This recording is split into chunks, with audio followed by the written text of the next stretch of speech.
Okay जी, बिस्मिल्लाहिर्रहमानिर्रहीम। आज का जो हमारा नेक्स्ट टॉपिक है दैट इज जीआईटी एनाटमी। इसमें जो स्ट्रक्चर पढ़ेंगे दे आर रेट्रोपेरिटोनियल स्ट्रक्चर। देखिए, अगर हम इस स्ट्रक्चर के बारे में थोड़ी सी अपनी माइंड बना लें, that will be easy to understand. अगर फॉर एग्जांपल ये एब्डोमेन के अंदर मुख्तलिफ स्ट्रक्चर हैं, मैंने सिर्फ किडनी और इसके साथ मैंने स्टमक की मिसाल ली है।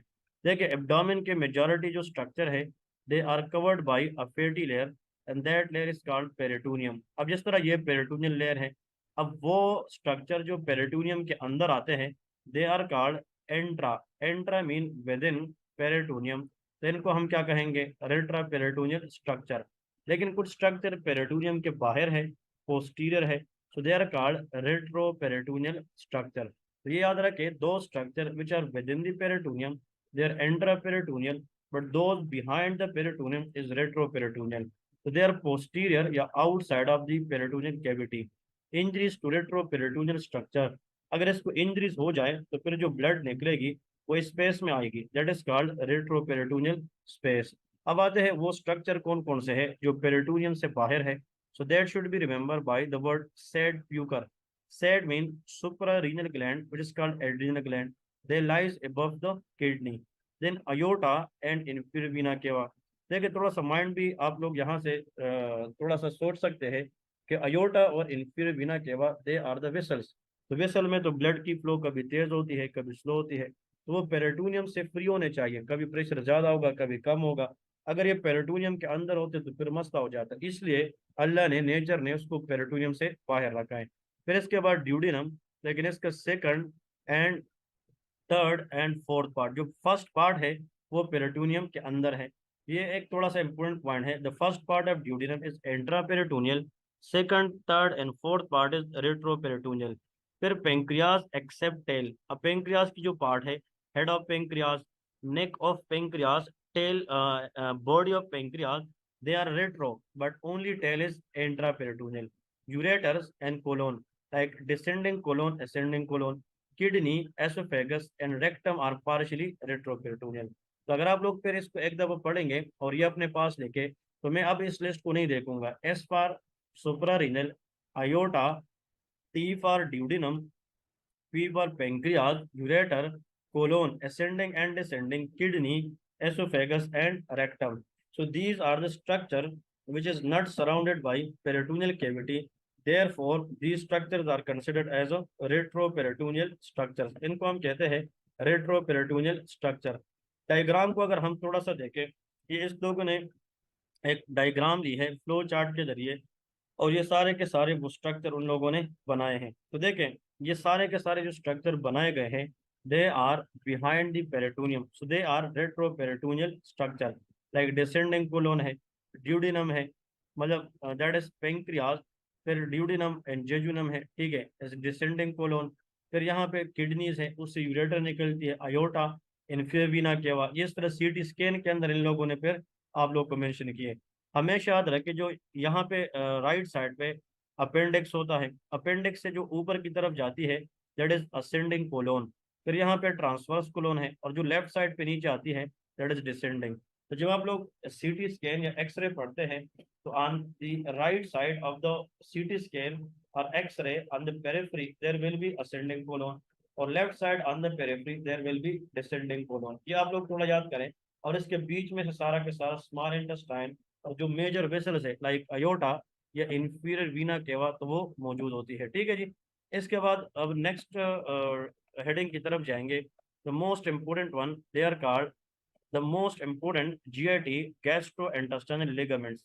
अब इसमें जो लिगामेंट्स है वो देखते हैं। Number one, falciform ligaments.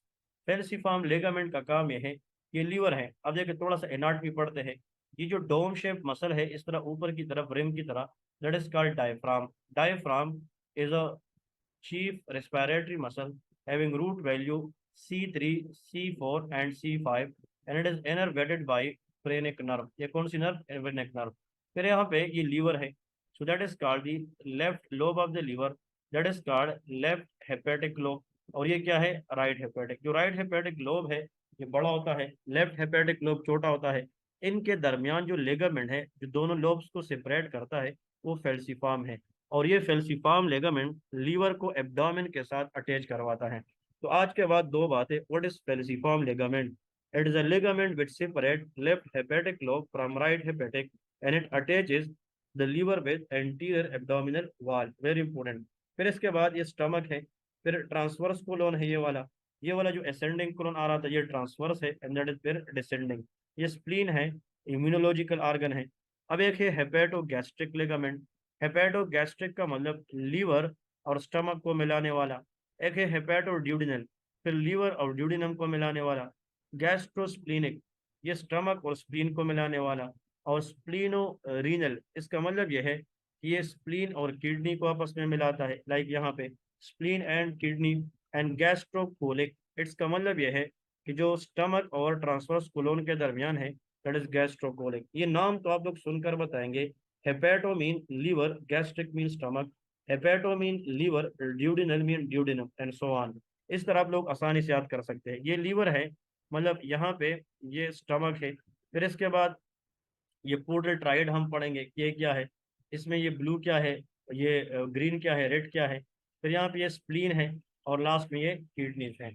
अब उन लेगामेंट्स के बारे में अब हम वन बाय वन डिस्कस करेंगे। तो आप लोग को ये वाला जो चार्ट है that will be very very easy to understand. तो आप देखिए इस चार्ट को सीखने के लिए यहाँ पे देखिए फेल्सिफार्म लेगामेंट क्या था। It is attach liver to the anterior abdominal wall. इसके अंदर क्या होता है, लिगामेंटम टेरिस। ये याद रखे, इन दी falciform ligament there is ligamentum teres which was previously in the fetal life was umbilical vein। तो एग्जाम के अंदर आता है कि जो umbilical vein है, later it is converted into ligamentum teres and that ligamentum teres lies within the falciform ligament। तो अगर आप लोग एग्जाम में बैठे हैं और क्वेश्चन इस तरह आता है कि जो umbilical vein है ये आफ्टर द बर्थ क्या बनता है, तो A B C D option में दो चीजें याद देखनी है, या तो लेगामेंटम टेरिस बताएंगे या फेल्सिफार्म लेगामेंट बताएंगे, ठीक है जी। और अगर फेल्सिफार्म और ये दोनों मौजूद है तो फिर फेल्सिफार्म इसलिए टेक कर रहा क्योंकि फेल्सिफार्म के अंदर ही लेगामेंटम टेरिस होता है। और ये वेंट्रल मेजेंट्री से हम डिराइव करते हैं। Mesentery mean any tissue which leads to formation of many abdominal organ, we will discuss it. फिर है हेपेटोड्यूडिनल, लीवर टू ड्यूडिनम। इसके अंदर ये पोर्टल ट्रायड है जो हमने कहा था, व्हाट इज पोर्टल। इसमें हेपेटिक आर्टरी है जो रेड कलर की थी, पोर्टल वेन है, और कॉमन बाइल डक्ट है। ये हमने पढ़ा था, कॉमन बाइल डक्ट। इसके लिए मैं चाहूंगा कि मैं बैक वापस जाऊं और आप लोग को वो चीज़ों सिखाओ, क्योंकि that is very very important. ये जो हेपेटोड्यूडिनल है ये क्वेश्चन के अंदर कॉमनली आ जाता है, और फिर स्टूडेंट जाकर इनको ब्लंडर करके गलत कर देते हैं। इधर देखे ना, ये जो एरिया है ना ये वाला, that is very very important. अब ये एरिया यहाँ पे आती है, ये वाला एरिया है जो हेपेटो ड्यूडिनल लिगामेंट है। इसमें ये तीन चीजें हैं, देखिए रेड है, red mean it contain oxy blood that is hepatic artery. फिर ये डीऑक्सी है, हेपेटिक वेन। और ये जो ब्लू है ये कॉमन बाइल डक्ट है जिसके अंदर बाइल होता है, and bile is always blue इश डिस्कलरेशन। तो अगर एग्जाम के अंदर आ जाए व्हाट इज पोर्टल या व्हाट इज हेपेटिक ट्राइएड, तो मतलब ये आप लोगों ने यहाँ से ये चीज़ सीखनी है। इसका मतलब ये है कि जो ट्राइएड है is a combination of three thing, hepatic artery, portal vein and common bile duct, and they all are present within the hepatoduodenal ligament. It is also come from ventral mesentery। अब देखें सबसे important, what is pharyngeal maneuver? Ligament is compressed manually or with a vascular clamp and omental foramen to control bleeding from hepatic inflow force portal vein in the border of omental foramen which connect the greater sac part of lesser omentum। ये जो प्रेंजल मेनूवर है ना, ये हम आगे मतलब एक जगह में डिस्कस करेंगे कि ये वो मेनूवर है, ये प्रोसीजर है जो ड्यूरिंग द सर्जरी हम ये परफॉर्म करते हैं, और इससे हम हेपेटिक इनफ्लो जो है उसको क्या करते हैं, उससे जो ब्लीडिंग है उसको हम कंट्रोल करते हैं। लेकिन इस पे हम डिस्कस करेंगे आगे डिटेल के अंदर, that will be help you to remember everything. Pringle manoeuvre मैं ग्रुप में इसकी एक वीडियो भी सेंड करूंगा, आप लोग उसको भी देख सकते हैं। फिर इसके बाद नेक्स्ट है हेपेटो गैस्ट्रिक लेगामेंट। अब ये वो लेगामेंट है जो लीवर को स्टमक के साथ मिलाता है, लेकिन that is the lesser curvature. अगर आप इस तरह स्टमक को देखें, this is the greater curvature, ये स्प्लीन की तरफ है। और यहाँ पे अगर हम देखें दिस द लेसर कर्वेचर, ये लीवर की तरफ। तो the part of stomach connected to the liver that is lesser curvature and the ligament is called hepatogastric। It contains gastric vessel। It is also come from ventral mesentery और इसमें it separate greater and lesser sac on the right and may be cut during surgery to lesser sac part of lesser omentum. अब what is omentum? ये omentum का word जो आता है इसका मतलब क्या है? Omentum is the word use for any peritoneal layer जो सराउंड करती है किस चीज को? स्टमक। हमने क्या कहा था? अ fatty layer which surround abdomen is called peritoneum. फिर स्पेशल पेरिटोनियम जो स्टमक को सराउंड करे उसको ओमेंटम कहते हैं। फिर है गैस्ट्रोकोलिक, ये ग्रेटर कर्वेचर और ट्रांसवर्स कोलोन के दरमियान, इसमें गैस्ट्रो एपिप्लोइक आर्टरी होती है। वेरी इंपॉर्टेंट, इसको हॉलमार्क करें, ये हम पढ़ेंगे सीलियक ट्रंक की ब्लड सप्लाई में। और ये जो है डॉर्सल मेजेंट्री से आता है and it the part of greater omentum. Gastrosplenic same, that is greater curvature and spleen, क्योंकि ये जो ग्रेटर कर्वेचर है ये स्प्लीन की तरफ है और यहाँ पे इस तरह ट्रांसवर्स कोलोन है। और लेसर कर्वेचर लीवर के साथ। इसमें शॉर्ट गैस्ट्रिक आर्टरी, ये शॉर्ट गैस्ट्रिक आर्टरी जो ब्रांच ऑफ स्प्लीनिक आर्टरी, क्योंकि ये स्प्लीन वाली साइड पे है splenic artery and splenic artery is a branch of coeliac trunk. ये भी dorsal mesentery in part of greater omentum. फिर स्प्लीनो रीनल है, ये स्प्लीन को लेफ्ट पेरा रीनल स्पेस से या किडनी से मिलाता है। इसमें splenic artery and vein and tail of pancreas होता है, इसलिए tail of pancreas is intraperitoneal. इसके अलावा रिमेनिंग जितने भी है दे वाज रेट्रोपेरिटोनियल। अब आप लोगों ने एट द एंड जो अपने किताब के अंदर टिक करनी है वो कौन कौन सी है? पेल्सिफॉर्म लिगामेंट टिक करें, ये लेफ्ट और राइट लोब को सेपरेट करता है, लीवर को एंटीरियर एब्डोमिनल वॉल के साथ कनेक्ट करता है। हेपेटोड्यूडेनल इसलिए है कि इसमें टोटल ट्राइएड होता है, hepatic artery, hepatic vein, common bile duct, और last but not the least that is gastrocololic because it contains gastroepiploic arteries. So these are the three important ones. आप लोग इसको याद करेंगे, that will help you a lot in the exam to pass it very very easily. अब आते हैं जनाब the next one, digestive tract anatomy proper, layers of the gut wall। हमारी जो GIT है उसकी layers कितनी है? Like inside to outside. अगर हम किसी ऑर्गन की अंदर से बाहर की तरफ जाएंगे, the first one is mucosa, sub mucosa, muscularis externa and serosa. Very very important. अब थोड़ा समय बताता हूँ, दिस इज कॉल्ड म्यूकोजा। फिर म्यूकोजा के बाद the next layer that is called sub mucosa. Sub mucosa के बाद the next layer that is called muscularis proper, and last one that is serosa or adventitia। अब गौर से सुने, अगर ये बाहर वाला लेयर पेरिटोनियम के साथ अटैच है, इंट्रा पेरिटोनियल है peritoneum, then it is called serosa. ये ना, ये भी आप लोगों ने सीखना है। लेकिन अगर ये बाहर वाला लेयर, याद रखे, यही लेयर अगर ये पेरिटोनियम के साथ अटैच नहीं है, मतलब रेट्रो पेरिटोनियल है, दैट इज एडवेंटिशिया। तो मेरे ख्याल में लोग MBBS कर लेते हैं लेकिन उनको इस चीज़ का पता नहीं चलता।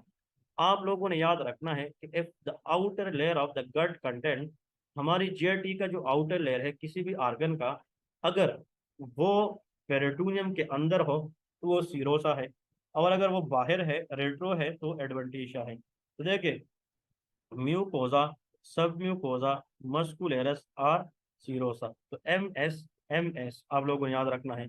अब यहाँ पे जो चीज़ हमने डिस्कस करनी है, म्यूकोजा के अंदर फिर तीन चीज़ें हैं, epithelium, lamina propria and muscularis mucosa. Sub mucosa, इसके ऊपर जो क्वेश्चन आते हैं NLE के अंदर, इसके ऊपर जो क्वेश्चन आते हैं MRCP, इवन के FCPS, USMLE, वो ये है कि ये जो चारों लेयर है ना सारे, इसमें से स्ट्रांगेस्ट लेयर ऑफ GIT ये क्या है? ये सब म्यूकोजा। इन सब के अंदर स्ट्रांगेस्ट लेयर सब म्यूकोजा है। इस contain nerve plexus, it is called Meissner plexus, and it secrete the fluid to keep the area lubricate. Muscularis externa include mesenteric plexus, it can contain orbic plexus and that maintain the motility. Mesenner plexus, it secrete secretion, Meesner SS secrete secretion fluid के साथ है। Mesenteric mean M for motility of the GIT, जिसको हम peristalsis कहते हैं, ठीक है। Serosa intraperitoneal है और एडवेंटिशिया वो है जो रेट्रोपेरिटोनियल। अब अल्सर क्या है? अल्सर कैन एक्सटेंड इनटू सब म्यूकोजा, ये म्यूकोजा है, ये सब म्यूकोजा, मस्कुलरस और सीरोसा या एडवेंटिशिया। अगर एक बंदा है उसकी मसला यहाँ तक है या उसकी मसला यहाँ से लेके यहाँ तक है, so any lesion which is from mucosa to submucosa वो अल्सर है, because it can extend into submucosa, या इनर या आउटर मस्कुलर लेयर तक भी जा सकता है। बट अगर एक प्रॉब्लम है वो सिर्फ और सिर्फ कहाँ तक लिमिटेड है? Mucosa, then it is called erosion. So mucosal tearing in the GIT is called erosion, but any lesion which extend from mucosa to submucosa or even up to the outer or inner layer of muscular layer, that is called of ulcers. Frequency of basic electrical rhythm which originate in the intestinal cell, that is called kajal. Duodenum में ज्यादा मतलब होती है electric rhythm, that is known as slow wave. फिर ileum, फिर stomach में। तो मतलब यह है कि इसमें जो मोटिलिटी है उसके लिहाज से इसकी ऑर्डर बनाई गई है। अब थोड़ा सा आते हैं द मोस्ट इम्पोर्टेंट कि एक्चुअली आप लोग को यह पता होना चाहिए कि व्हाट इज द डायग्राम। जो डायग्राम इन लोगों ने दी है वो डायग्राम हमें आना चाहिए, क्योंकि diagram matter a lot when you are performing in the exam. कि अगर आप लोगों का डायग्राम में नॉलेज है, डायग्राम पे आप लोगों का फोकस है, तो आप लोग आराम से फिर उसको जनाब क्या कर सकते हैं, सीख सकते हैं और टेकल कर सकते हैं।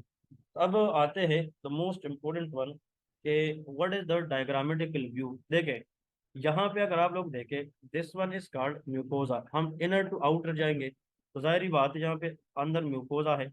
It contain further epithelium, lamina propria and muscularis propria, ये इसकी हिस्टोलॉजी है। फिर सब म्यूकोजा है, इसमें ग्लैंड है विच सिक्रीट व्हाट मीसनर प्लेक्सिस है, मीसनर, एंड दैट सिक्रीट म्यूकस। ठीक है, सब म्यूकोजल नर्व। मस्कुलरस लेयर में इनर सर्कुलर लेयर, माइंटेरिक प्लेक्सिस जो आर्बेक प्लेक्सिस है वो मोटिलिटी में काम करते हैं, और आखिर में सीरोसा है। और अगर ये चीज पेरिटोनियम के अंदर ना हो then it will known as adventitia. ठीक है जी। अब ये पॉइंट इंपॉर्टेंट है, आप लोगों ने याद रखने हैं, वेरी वेरी इंपॉर्टेंट। अब यहाँ पे एक वर्ड है कि what is the interstitial cells of Cajal, CAJL। Interstitial cell of Cajal are the pacemaker cell. इस तरह हार्ट में SA node AB node pacemaker है, ये इसकी पेसमेकर सेल्स है, याद रखें। These are the pacemaker cells of the GAT which generate electrical slow wave in the smooth muscle. मतलब जो इलेक्ट्रिकल यहाँ पे जो स्लो वेव है ना, स्लो वेव, सबसे slow wave electrical slow wave किधर है, ड्यूडेनम में। वाई मेजॉरिटी जो एब्जॉर्प्शन है वो ड्यूडेनम में होती है। तो यहाँ पे इलेक्ट्रिकल वेव इसलिए कम है कि एब्जॉर्प्शन के लिए टाइम ज्यादा मिले। फिर इलियम में और फिर स्टमक में। तो ये अपने कॉपी में लेके what is interstitial cell of Kajal, it is the pacemaker cell that generate electrical slow wave in the GAT smooth muscle। ठीक है जी। तो ये पॉइंट्स आप लोगों ने याद रखने हैं, और आई थिंक ये नाम सबके लिए न्यू है। इस पे आप लोगों ने, ये आप लोगों के लिए एक नई पॉइंट्स है जो आप लोगों को सीख जाएंगे। ठीक है। अब इसके बाद जो नेक्स्ट इन लोगों ने लिखा है डाइजेस्टिव ट्रैक्ट हिस्टोलॉजी। अब उसकी तरफ आते हैं कि डाइजेस्टिव ट्रैक्ट हिस्टोलॉजी के अंदर क्या है। एसोफेगस की अगर एपिथेलियल लाइनिंग देखें, non keratinise stratified squamous epithelium. Upper one third में स्ट्रैटेड मसल है, मिडल वन टू थर्ड में स्मूथ मसल है। तो oesophagus has two types of muscle, one is voluntary, another is involuntary. In the upper one third striated muscle and the lower two third smooth muscle. ठीक है। और दूसरी बात, इसमें non keratinise stratified squamous epithelium है। ये हम discuss करेंगे आगे, हिस्टोलॉजी का अलग लेक्चर भी मैं दूंगा। स्टमक के अंदर ग्लैंड होती है, parietal cell which are eosinophilic and they stain pink, and one is chief cell, they are basophilic. So please remember, parietal cells are eosinophilic and stain pink, and it secrete HCl, an intrinsic factor. Chief cell secrete pepsinogen and they are basophilic. Duodenum के अंदर villi है, microvilli, and they increase the absorption surface area. ये जो Brunner glands है ना, very very important. ये Brunner gland क्या करता है, इट सिक्रीट बाइकार्बोनेट। यहाँ पे देखे, this C shape structure is known as anyone, very good, duodenum. How many parts of the duodenum a human is four, first second and third and of fourth part. अब सवाल याद रखे, जो first part है ना जो stomach के साथ है, इसमें नो ब्रूनर ग्लैंड्स। अब ये बुक ने नहीं लिखा बट दिस इज इम्पोर्टेंट, इसमें ब्रूनर ग्लैंड नहीं है। सेकंड पार्ट से onward, second third fourth part में ब्रूनर ग्लैंड है, जो क्या सिक्रीट करता है, बाइकार्बोनेट। और इस अगर HCl नीचे आ रहा है एसिडिटी, तो बाइकार्बोनेट HCl की एसिडिटी को न्यूट्रलाइज करता है। तो ब्रूनर ग्लैंड की वजह से bicarbonate secreting cell in the submucosa in the second third and fourth part they continuously secrete HCO3 bicarbonate which neutralize the effect of HCl। इसीलिए सेकंड थर्ड पार्ट में duodenal ulcer के chances कम होते हैं, first part में duodenal ulcer के chances ज्यादा होते हैं। फिर क्रेप्ट ऑफ ल्यूबरक्यून क्या है, contain stem cell that replace enterocyte, goblet cell and Paneth cell that secrete defensin, lysozyme and TNF, tissue necrotising factor. तो इसका मतलब यह है कि जो क्रेप्ट ऑफ ल्यूबरक्यून है, is a type of stem cell which secrete lot of other cell for intestine, those are help in protection as well as digestion। फिर ply के सर्कुलरस ये डिस्टल जोडिनम में होता है। जेजुनम में वेलाई भी है, क्रेप्ट ऑफ ल्यूबरक्यून प्लाई के सर्कुलरस भी है, लेकिन थोड़ा सा टालर है एंड प्रोमिनेंट है देन द ड्यूडिनम। और यहाँ पे feather appearance with all contrast increase surface area. अब आ तो इस सब की हम डिस्कशन करेंगे अभी नीचे। फिर है इलियम। इलियम में pair patches, very very important. What is pair patches? It is a lymphoid aggregate in the lamina propria of mucosa. ये म्यूकोजा के अंदर लेमिना प्रोप्रिया में lymphoid फोलिकल के एग्रीगेट है, और इसके अंदर आईजीए एंटीबॉडी होती है। ये सारे लिखे कि in the Peyer spaces which antibody of there, that is called of IgA. यार anyone can tell me what is meant by ये डिजीज? आप लोगों ने शायद नाम सुना होगा। एक डिजीज है जिसको हम कहते हैं enteric fever. Enteric fever is also known as typhoid fever. तो typhoid fever directly damage intestine, therefore it is called enteric fever. और एंटेरिक फीवर के अंदर जो मोस्ट कॉमन एरिया डैमेज होता है, that is known as Peyer spaces. ठीक है। तो लिम्फाइड फोलिकल के अंदर कौन सा antibody? IgM. Like circulate script of large number of goblet cell in the small intestine. Colon में ल्यूबरक्यून में है, but with goblet cell, but इसके अंदर वेलाई नहीं है। वेलाई वहां पे होते हैं जहाँ पे फूड की अब्जॉर्प्शन होती है, और maximum food absorption is occur in the small intestine न कि लार्ज इंटेस्टाइन। थोड़ा सा आप देखते हैं कि what is the meaning of these all things. अगर इसको हम डिस्कस करते हैं, देखिए जहाँ पे कोलोन के अंदर ये क्रेप्ट है, कोलोन एक क्रेप्ट है, लेकिन इसके अंदर वेलाई की जिक्र नहीं है। थोड़ा सा अगर इसको हम इसके साथ साइड बाय साइड करेंगे, that will help you to remember it easily. फिर ये आप लोग को आसान होगा कि आप लोग इसको आसानी के लिए याद कर सकें। देखिए होता यह है कि जो पेराइटल सेल है ना, पेराइटल सेल, वो हमारे पास क्या है? दे स्टैंड पिंक, वो पिंक होते हैं। So parietal cell always stand pink. देखिए जो पिंकिश कलर है, पिंकिश डिस्कलरेशन है, ये सारे पेराइटल सेल हैं। फिर ये जो आप लोग को नजर आ रही है, ये हमारे पास विलाय है, दीज आर कॉल्ड विलाय। और ये जो नजर आ रही है, these are called lymphoid aggregates. Lymphoid aggregates के अंदर ये पेयर स्पेरेज है, इट कंटेन आईजीए। और ये कोलोनिक क्रेब्स तो है, लेकिन इसके अंदर विलाय नहीं है। Because of no villi, colon is not the best site for the absorption of food. So hope you people enjoyed this tutorial. Please watch it and subscribe my YouTube channel as well, and also give me response. Jazakallah.